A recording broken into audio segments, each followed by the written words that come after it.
Hello students, today we have a very important numerical from traditional approach of capital structure. हमें यहाँ पर given है EBIT 3 lakh and investment is 15 lakh. तीन plans हमारे पास available हैं. First plan में 0 debt and cost of equity is 10%. Second plan 8 lakh debt and cost of debt is 6%, cost of equity 11%. Third plan 10 lakh debt, cost of debt 8%, cost of equity 15%. So तीनों ही cases में EBIT same है, that is 3 lakh rupees. Less interest, we need to reduce the interest from the EBIT. First case में 0 interest, second case में 8 lakh पर 6%, that is 48,000. Third plan में 10 lakh पर 8%, that is 80,000. So net income available to equity is 3 lakh, 2 lakh 52,000, 2 lakh 20,000. Next we have to calculate the value of shares, that means value of equity. That we can calculate by taking NI by KE that is given in the question. So the value of shares is 30 lakh, 22 lakh, 90,909, 14 lakh, 66,667.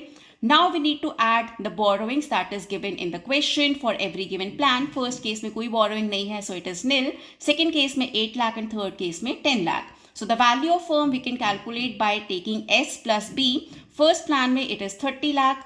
Second plan 30 lakh 90,909 and third plan में it is 24 lakh 66,667.